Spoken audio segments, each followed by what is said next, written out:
federal government has raised the fees for purchasing and processing of application forms for new private universities to 30 million naira, according to the National Universities Commission. The fees include a 5 million naira for application form and a 25 million naira as processing fee, respectively. NUC also imposed a one-year moratorium on establishment of new private universities in the country and also suspend all inactive applications, including those of private open universities, for a period of 1 year. Doc, you mentioned the proliferation of universities yesterday when we were talking about education, as we talked about having development in the country. So, private universities, the application fee has been increased to 30 million. And even for those that have inactive maybe licenses, so to speak, some persons have acquired licenses, but they've not used it for a while. But more importantly is the fee. I think it's to deter those who don't have money enough to commence work, so that not everybody comes to secure a license. What do you think? I think the license fee is even too small. Should have been how much?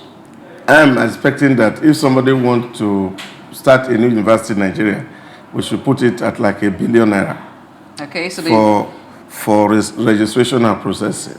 Isn't that too much? Yes, it should be too much, because university is not a child's play. It's an education that requires huge investment, and people must be able to key into these things.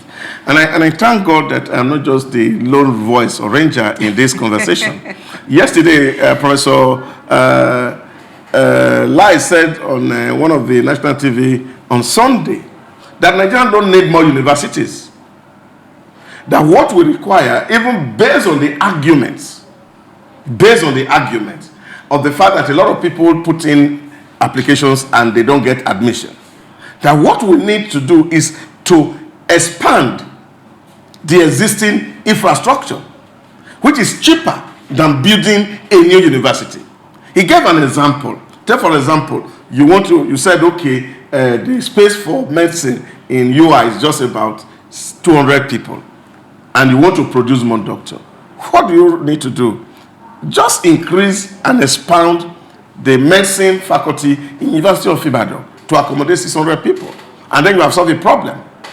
Because if you give a license to a new university, it will take 4 or 5 years for 3 of such universities, even if they are private, to be able to accommodate a new 200 students. So, which means we should not be establishing university based on political reason. It should be on need basis. On need basis. Do we really need more university, or we need the one that is already in existence to be functional? And I just feel that the 1 year moratorium is too small.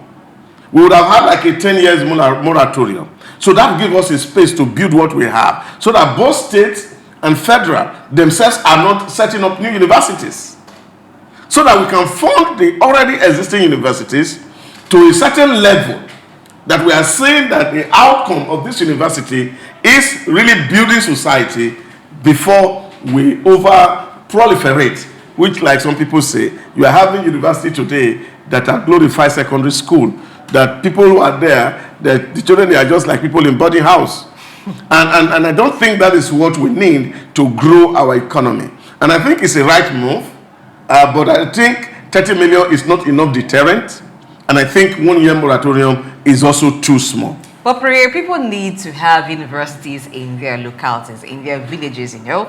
After all, what is the use if I have someone in maybe in government that cannot attract a university to my place, just like River State, the people are about to have their own university. And what would you do with your money if you cannot invest in education? Because it's business too. At the moment one private university opens, before you know, they begin to have students, and that's business as well. So there's a business side to it, there's a political side to it. What do you think? Okay, there's a business side to it, there's a political side to it. I think there should be a developmental side to it. Okay.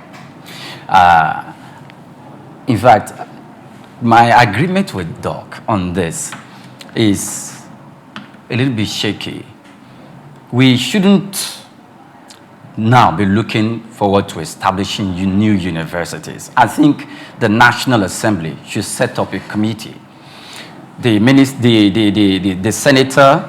In fact, there should be a joint committee from the House of Representatives and the Senate, headed by the chairman of the Committee for Education, in alliance with the Ministry of Education, and also find a way to align with the commissioners of education in different states and the National Universities Commission, that look, there should be a roadmap for us to uplift the face of the dilapidated state of infrastructure, and equally for us to take another look at the curriculum of Nigerian universities and different courses that Nigerian students currently study in the universities at the moment. Now, let's not forget that the 25 million naira is for processing fee, and the 5 million naira is for the form, money that goes to the coffers of the government.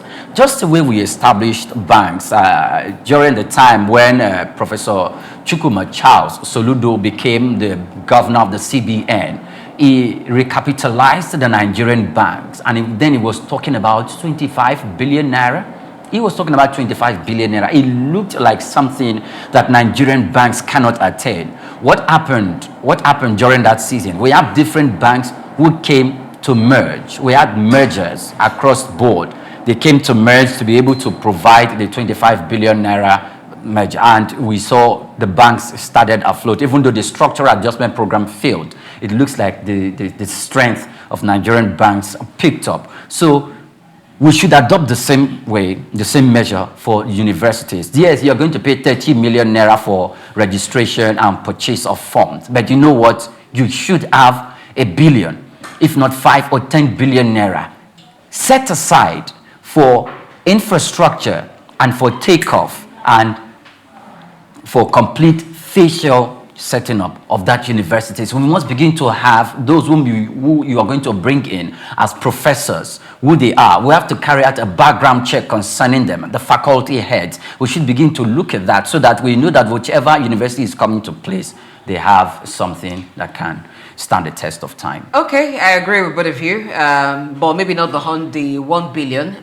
but close to that, because money is needed. Really, when you go to some of these private universities, it's as if, what is this? How do you call this a university? And that's how some of them will have students doing courses that are not yet accredited, and the students begin to have trouble once they graduate because they cannot go for service, they cannot do certain things with their certificate because the courses they are studying are not yet accredited. So a lot needs to be done to ensure that while you want to pick up a form to say you want to build a university, you have all it takes and not waiting to kick off, and then as it goes, you start patching when you get fees from students. That's when you begin to employ qualified lecturers and have labs that they should have for science courses and other studies there. So I think what is worth doing should be done very well.